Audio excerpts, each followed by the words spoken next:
Well, what's this opportunity mean for you, Trent, to lead a room? It's awesome, man. I just want to thank God and Coach B for the opportunity to be here, and just the guys we have together. Like coming off of last year, it's a great group, and I'm excited to see what we can accomplish together. Those last 4 games, that last month where you and Alex took over that room, what'd you learn about yourself and being able to do that, and what's that mean for you kind of going into this spring for you? I mean, I learned a lot about myself that I still have a lot to learn, but we have a lot of great coaches in the room that I was able to learn from, including Coach Panos, Henry, J-Mo, Coach Arch. So I was able to lean on those guys to take advantage of the opportunity. It sounds like Coach B was recruiting you for a while to be a coach, even Yeah. while you were playing. Can you take me through that pursuit of you? Yeah, so obviously I played in the league for a few years, and it was always a journey. I was always a bubble guy, getting cut left and right, and I would call him because I knew it was something I wanted to do, but I wasn't ready to hang it up yet. So I gave the UFL a couple years to try to get back in, and it just kind of lost the fun in football playing-wise, so I knew it was time to get ready to coach. What was your first meeting or first interaction with Coach B, with probably the Patriots, right? Yeah, I'm trying to think of our first interaction. So our first interaction was probably after our practice. He would take a lot of the rookies and just go over football one-on-one stuff. So just football knowledge stuff, and he would just kind of teach us the knowledge of the game, waist down, stuff like that. But what I learned about him, he was very detailed. Every little thing we did in practice, he would correct right away. So that was kind of the first interaction we had together.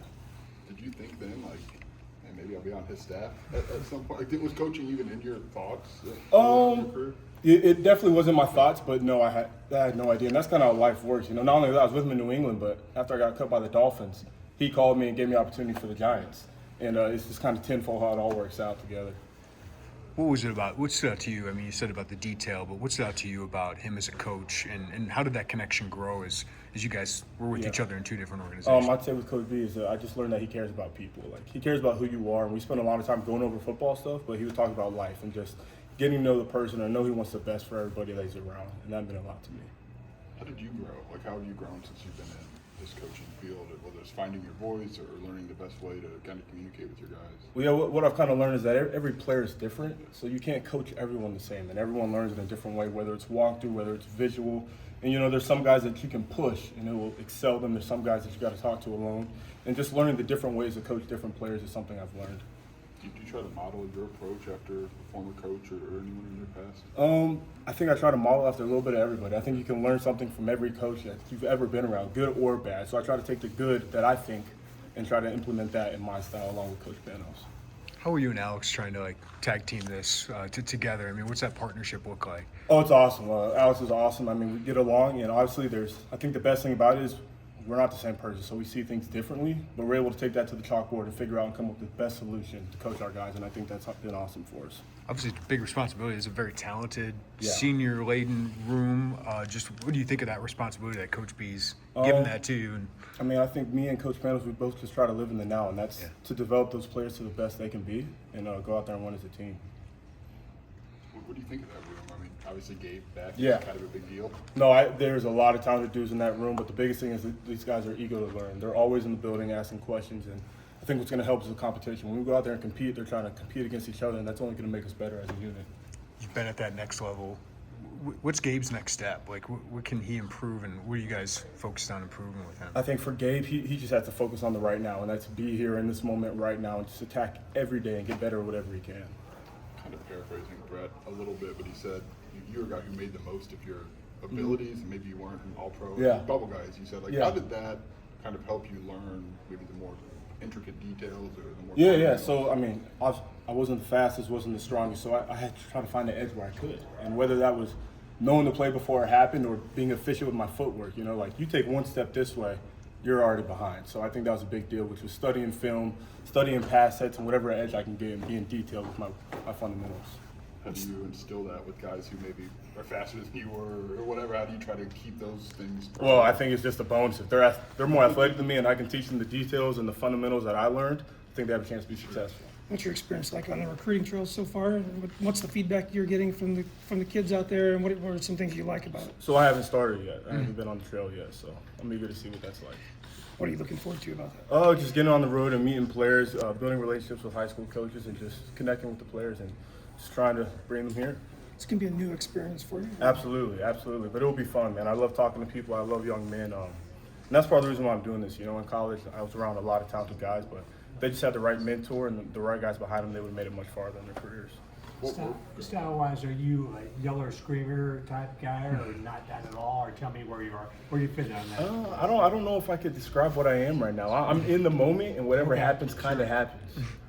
You go back to the recruiting trail. Like, what worked for you as a recruit that maybe you resonated well with, or didn't resonate as well with, that was maybe crap? How do you go about that? I think kind of just the relationships in the building, and for me, I know when I went on my visits, like you just kind of walk in a building and it just feels like home, and that was a big factor. Not just the coaching staff, but everyone in the building, and that's what I felt when I went to Miami. It just felt like home just kind of hit me, and that's what took it for me. How do you cultivate that here, or continue? I know Brad and his staff, and they've done a good job. How do you push that forward? I think the best way to do that is be yourself. Be honest with the guys and be yourself. I mean, just about a year ago, you took this job, and now you're leading a room. What's this been like for you? It's a surreal experience, and obviously, I mean, that's just an opportunity that God gave me. And again, having the right people in the building, I think has prepared me and Coach Panos for this moment, so I'm excited. Having Alec and Leon, veterans with Gabe, like as a younger coach, is that a positive to have older guys in that room too? I think it's always a positive to have older guys that have that experience, who are mature and know what it's like to prep before a game or prep before practice, taking care of your bodies, hydrating, the important things that the younger guys don't think about. So I think that's critical. What's the ceiling for Joe Barna? He looked like a guy last year with some star potential at the position. Yeah, Joe's very talented, but the biggest thing is he's a hard worker, and he's eager to learn. I think one of the biggest things for him is we got to tone him down sometimes. He always wants to go, but I think the ceiling's high as can be for him as long as he puts the work in every day. What's Leon bring to that group along with Alec? I mean, two guys that obviously got to fight for a lot of playing time. Yeah, I think he just brings more experience, more leadership to the room, and also that the guy that's played a lot, it's going to push the other guys in the room. You know, iron sharpens iron, so the more guys we bring in, the better guys we bring in, the better we'll be. So. Coach Bielema talked about you and J-Mo maybe working kind of closely, obviously two different positions, but what's his impact been on your growth curve and learning? Awesome. He's very organized, detailed, and he has a purpose with everything that he does. And that's something I take from him. He has a purpose with every drill, every meeting he has, there's a purpose to it, and I think that's huge. JoJo and Daniel got in late in the season, made some impact as edge rushers. Like, what do they bring? It feels like just a different flavor. Yeah. I mean, those guys are explosive, and hopefully guys that we can keep on the field. You know, DB was injured a lot of the season, but those guys are explosive guys that can help us in any way. So, bouncing around a couple places in the league, what has it been like for you to take this job and settle down, kind of now transition to a different part of kind of your life? I think it's a little different. Being a bubble guy, you were always on edge. Like me and my wife, like we might be gone tomorrow, might be here the next day, but I think it's honestly the same. You know, being here in the moment and being laser focused here and just taking advantage of this opportunity and trying to make this team the best I can and worry about being here right now is what I plan to do. How'd your wife like it when you said we're going to be here? Is that good or not? I don't know. It's not the best, but she's originally from Chicago, so she has family here. Okay. But she's always been my biggest supporter, and as long as we're together, we'll be all right. What was life on the NFL bubble like, and how did that kind of shape you moving forward? The same thing I kind of been saying. Like, it taught me to just be in the moment. If I'm stressed about being cut here, being cut there, I won't be able to be the best player that I was at that time. So just being able to focus on what I have to do now and control what I can control. It's kind of been my motto since I've been playing ball, because I can't control the outside. And that was my biggest thing, and my wife helped support that. Is that your main message, it sounds like, as a coach now, too? Control what I can control. Yeah, absolutely.